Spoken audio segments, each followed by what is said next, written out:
one of the first books that we came out, this is 1990, when the Shadowrun, the original Shadowrun came out.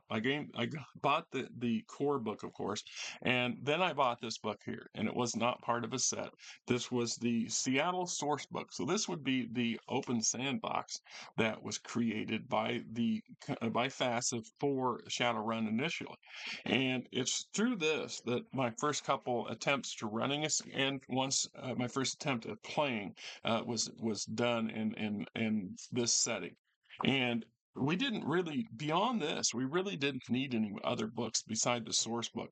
The source book, rule book wise, and I have to acknowledge, were they were a bit of a challenge to understand because some of them didn't mesh well with each other, and some of them didn't completely make sense.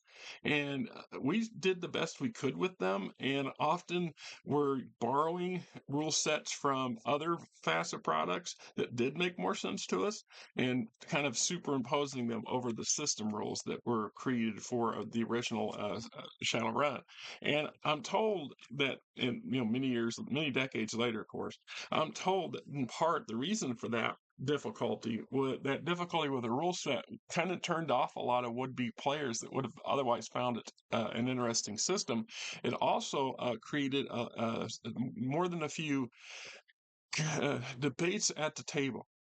And the matrix rules, running the matrix, was probably more complicated and less smoothly operating with the rest of the game as opposed to the magic, because the magic, I'm told, was a later addition that was tossed on when somebody's heading for the bathroom, uh, was tossed on when they discovered that Cyberpunk, which it was slated to come out the year before this one, before Shadowrun was to release, was what it was. So they quickly modified the Shadowrun to include magic, which also contributed to a bit of its oddity because it didn't smoothly kind of play into it as what we would expect from an experienced game company such as FASA. So I don't know personally. That's what I've heard. So I don't know personally. So we get our introduction, facts at your fingertips, the history, downtown Seattle, the Reniku arcology as technology complex, Council Islands, Bellevue, Tacoma, Everett. So all these wonderful areas. So we get into there. I don't remember if there was a map with this or not. I don't remember having. No, wait. This the map came with it? In it? I don't think so. What is this? What is this? Oh, yeah. So here's the Seattle downtown map. Okay. I don't remember there being a big color map going with this. To be honest with you, I'm sure that there might have been, but I don't know. Go on, get over the window. Yeah, your mama gonna put some bridge seats out later. Yeah, go on. I already changed your mind. I'm gonna come over here and bogart my table again. I did my first video on my rambling video on sandboxes. You can see her. She was all over the table. Anyway, get our introduction. You know, we got the Seattle Sourcebook is a supplement of Shadowrun in the game system. It presents a guide to major locations and neighborhoods of the vast Seattle Metroplex of the year 2050. Also included are chapters on the history of the Plex, as well as information on the economy, politics, and crime situation. Some entries also include shadow information by local deckers and other parties who have accessed the slightly defended files of this guidebook. The information is valid. It is for the game master to decide and his players to find out whether the various instances mentioned by the likes of Nunyan Lick or the Rainuku Fox have ever occurred. Right? That's another thing that was a different track that they took on all their products after this, which was really, really fun in many ways. A lot of the commentary, a lot of the uh, meat meat of the rumors and meat of some of the rule sets come coached in, well, like internet commentary. Like you pick up your favorite internet channel and you go down through the comments and blah blah blah blah. So they were doing this stuff in the late '80s. We take it for granted today. It's a thing. It was not a thing in the late '80s. That was something that was foreshadowing the near future, and they got it right. I think they did a damn good job. It's like here, Marilyn Schultz, governor of Seattle Metroplex, and here's another entry for Professor T.R. Stealth, Shadow Entries editor. Seattle Shadow Edition Society, blah, blah, blah. So each one of these has its different flavor and unique, interesting. I just want to say it is a unique way of dealing with stuff.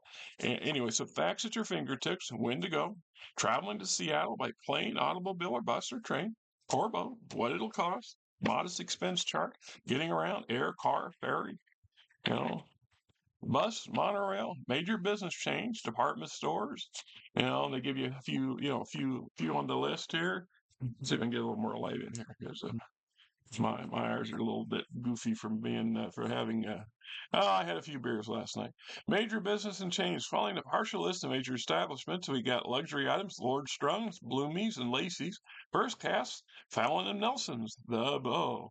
Family Style, Wordsworth, Lears and Marvin's, Pendley's, G. Myers Superstores, and No Frills, Baymart, Savers Central. It's just like that groceries and convenience stores, restaurants, fast food places, hotels. Then we get a little commentary. Don't forget, chummers, there's one more class. We call them coffin hotels from Fast Jack. And entry date, blah, blah, blah, blah. So computers and electronics, body enhancement centers, tourist information, legal assistance, medical assistance, the Shalishahidi Council lands, forgive me from butchering the pronunciation, chips and alcohol, entertainment. And then we get some run on some additional, Raven Razor Girl and Steel Links. Got to get your 2 cents worth in. History, the Treaty of Denver, the Exodus of 2019, the Night of Rage, the Awakened City, Conclusion from the Ashes, downtown in Seattle, where it happens, chummer, gives you a breakdown, approximately 468 square kilometers with a population of 545,000 people. Roughly 63% are human, 13% are Elven, 2% are dwarf, 19% are orc, 2% are troll, and other is 1%. Population density, per capita income, below the poverty, etc., breaks your education, hospital clinics, there's 12 of them, etc. Parks, shops, theaters, museums, hotels are all sprinkled throughout Seattle's main business districts. So we get a lot of geography and demographics, politics, the economy. Neighbors, the Ballard, Capitol Hill, the Elven District, the International District, Orc Underground, the Queen Anne Hill, Inner Bay, and Mongolia Bluff. The Seattle Aquarium. Other neighborhoods, university districts, and we get into, North Downtown, Central Downtown, South Downtown. Places of interest, the Chio Oregano, and then talking hotels, Gates Undersound Hotel, the Hotel Niku, Lubenstein Plaza, the Mayflower Park Hotel, so on and so forth. I think you get the gist of what we're saying here. Oh, excuse me. Now suddenly I got the yawns. I've had a lot of good sleep the last 3 days. I've been struggling with sleep for such a long time. Now I feel tired all the time from too much sleep. You gotta love or hate it. Get up and go forward. Try to focus on the world and keep going. Excuse my nose. Right. And my eyes are runny. Got up around 8 o'clock. Went to bed around midnight. Got up around 8 o'clock. Made breakfast. Let's see, the Big Rhino, a little bit. Saigon, Bosco's, Elliot's, the Glass Onion, the Sports Bar. Lots of good places for your runners to run into and to go, have adventures from. So we get some advertisements. The best orc restaurant on the West Coast, the Big Rhino. Yeah, excuse me. Food and entertainment, Seneca Street and First Avenue. And we got the Club Penumbra, Dance on the Dark Side, the Renton Mall, right? Downtown, Tam's Under the Needle, Marcus Hubble, Seafood and Eat It, right? Evergreen Kingdom, Renton Mall, Seattle Art Museum Pavilion, University of Washington, other locations, the Seattle SeaTac, Seattle International Airport, YMCA downtown, government buildings. University Street and 4th Avenue, Alan Lindsay, manager, no racial bias. LTG, hashtag 206-52-4985. The downtown YMCA is fully equipped health club that provides cheap rooms to travelers. And then we have a note here from Smiley. In 2049, the YMCA was the site of the death of a Fuji Industries executive and a woman he loved. What made the incident unusual was that Fuji has suppressed the news from the murder-suicide. The YMCA is also a favorite meeting place for Shadowrunners. Then it says down here, not anymore. Zapper Wellsman. Yeah, because Smiley sat there and said, hey, this is where they like to hang out. No, we don't. Hello. Federated Boeing Shipyards. You know, Fuji Industrial Complex Compound. The Metroplex Supreme Court. And then we get the Ryanyuku Arcology, the giant of at the Seattle skyline. The Arcology of the Grants. Location 1, Ryanyuku Avenue, 875-2nd Avenue. Construction started 2040. Expected completion 2054, late summer. Dimensions 780 meters by 650 meters by 825 meters, or 828 meters tall. 969 meters tall when completed. Floors 200, as planned, is 320. Elevators 401. It's not completed, so there's sections of this thing that's under construction, and you can use it as a playground. Population permanent residents when completed will be 92,000. And so basically a self-contained city that people that live, work, and play all inside its glass and steel structure never have to go out into the real world unless they're on a slumming mission or they have to. The first visit to Seattle, downtown Seattle, the Transcript Pyramid of the Ryanyuku Arcology is an inspirational site. Even those that are already familiar with arcologies in other cities will be impressed by its size.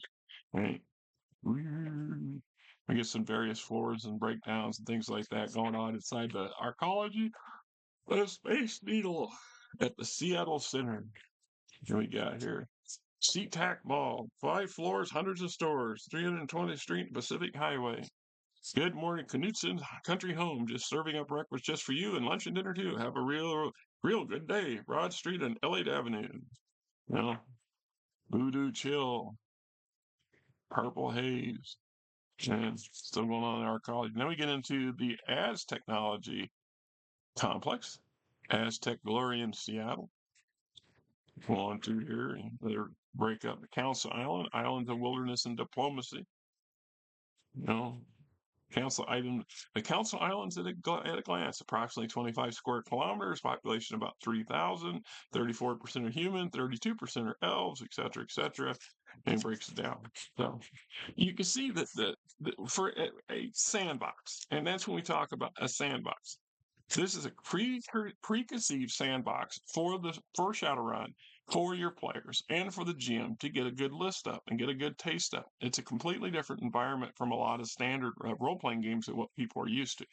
And one is the things that I really liked about Shadowrun, and I still do, is the sheer amount of wheels within wheels complexity that can be interwoven into any game story that's being played out.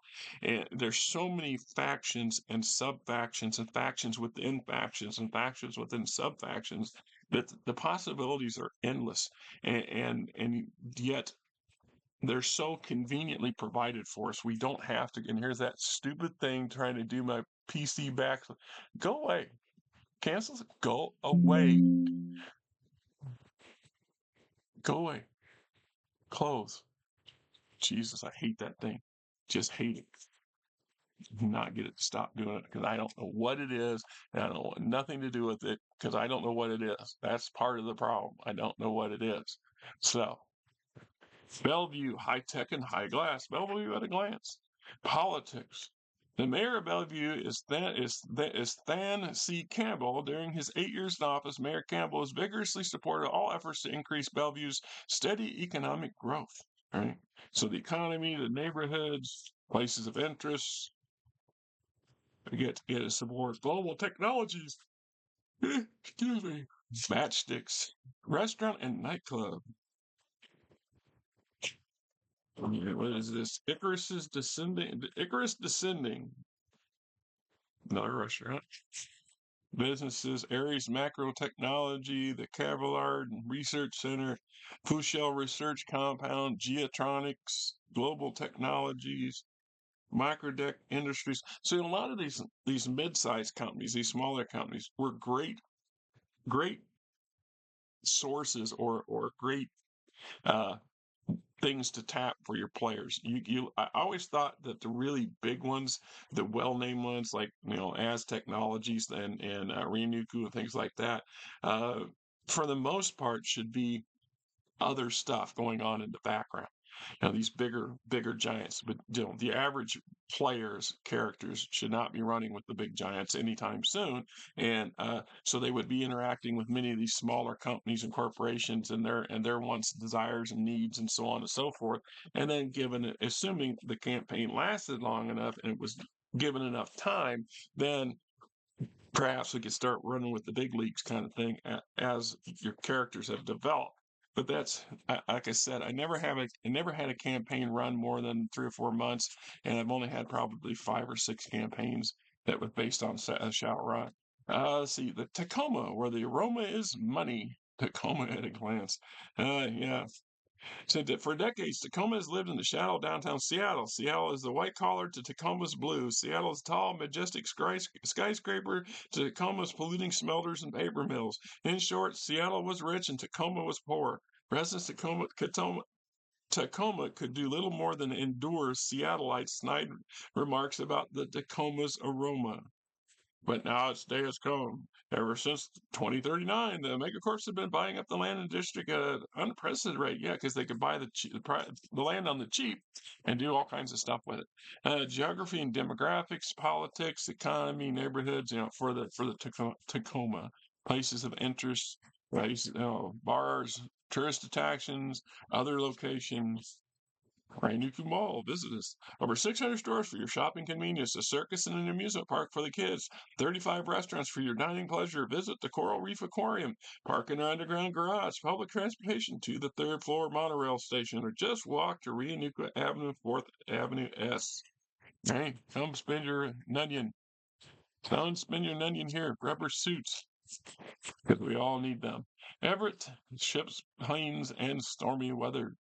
Right? So these various big district areas surrounding the uh, Seattle proper, but there's so many opportunities, so many interesting things here. It's just you can't list all of them.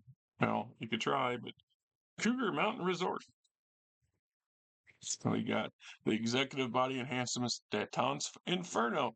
I used this one. This was a popular. I think there is a module where this place pops up in later on. I don't quote me on that, but I know there's a module that's got to do with nightlife, and we use this one a number of times in my would-be attempts at running campaigns. Shadow Doctors. I got so much stuff and ideas from Shadowrun that carried over to my Waterbeat game because it made sense to me in the setting to have it, and this was the best resource I knew of to get that inspiration from. I didn't have the rules with me, I didn't have the books with me, so no, I didn't plagiarize anything. But when you play enough and you absorb enough game-related systems over the years, stuff tends to play out in your head. So when you're trying to ad lib or you're trying to make something from scratch, you'll temp on things, you fall back on stuff you're familiar with and comfortable using. Shahoshmish, the rural life. Bleh. Shahoshmish, and I'm pronouncing it wrong, with its fertile farmlands, flowers, and wide open expanses, startling contrast to the skyscrapers and concrete of downtown.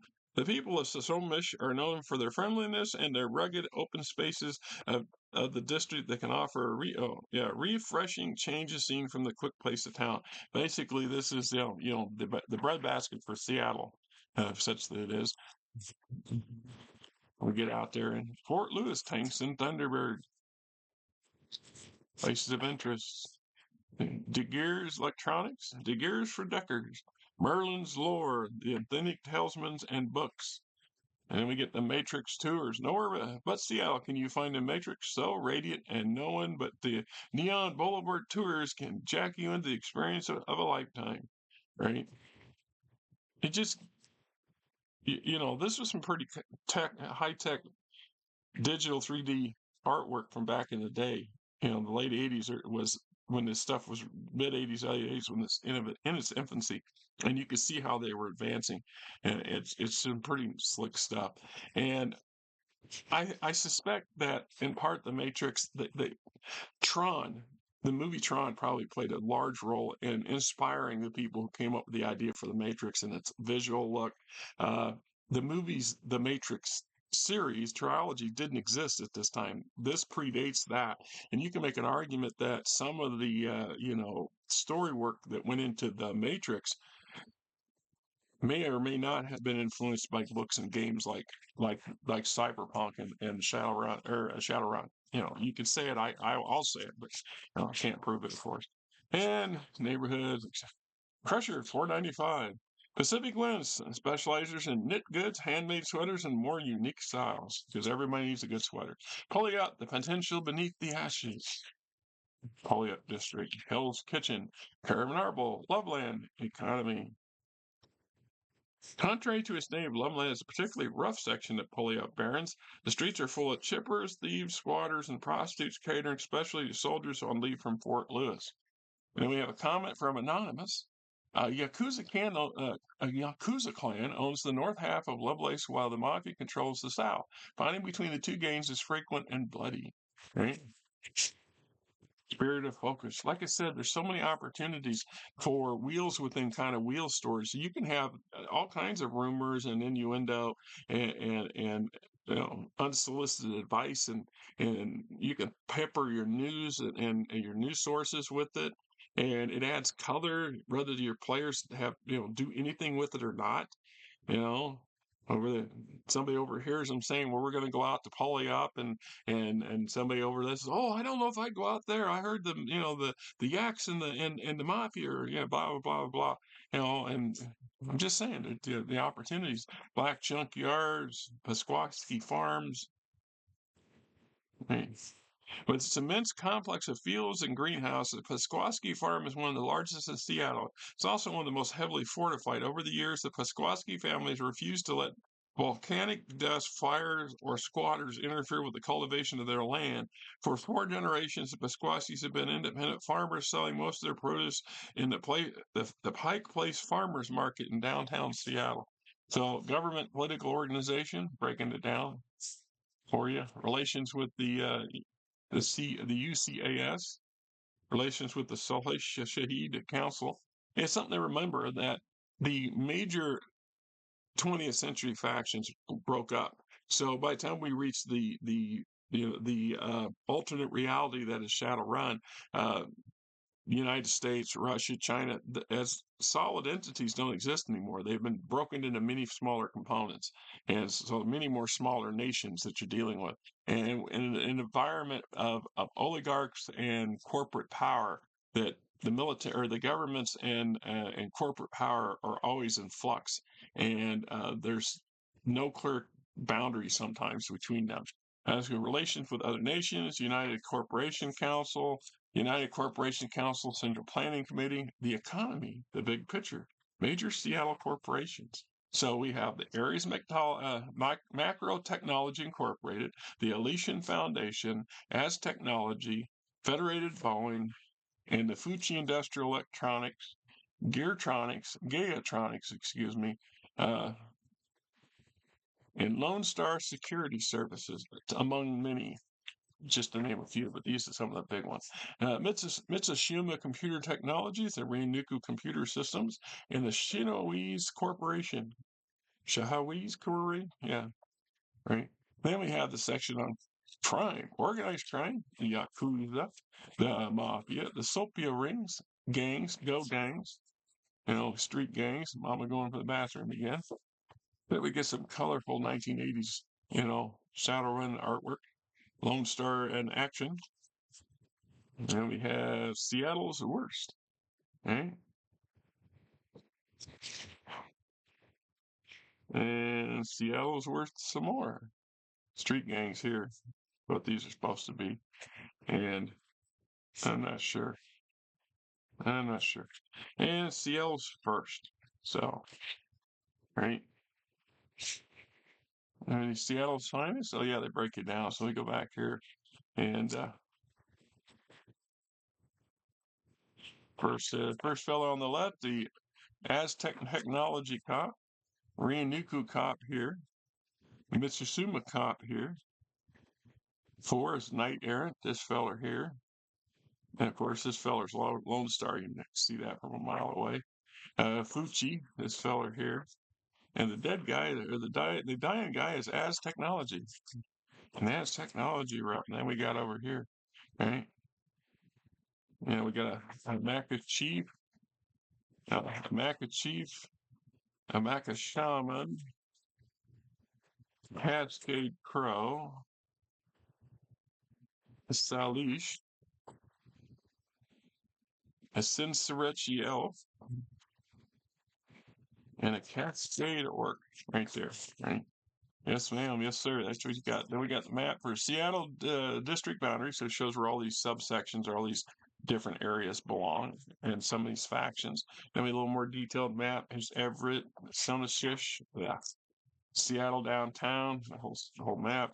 Bellevue and the Council Island, Redmond, Renton. It shows you where it's in relation to the others. Tacoma over here, Holyoke way down here. Holyoke Barrens, Renton, Tacoma. Oh, we got Fort Lewis over here, Auburn over here, Holyoke, Dream Chipper, Street Samurai Catalog. I don't know if I bought that one. I do have this one for sure. I know that for a fact. I also got a number of the Rao Partha metal figurines or Grenadier models. They weren't Rao Partha. Anyway, I had quite a few of these. I still do have some in my boxes. Anyhow, Seattle Sourcebook. Kind of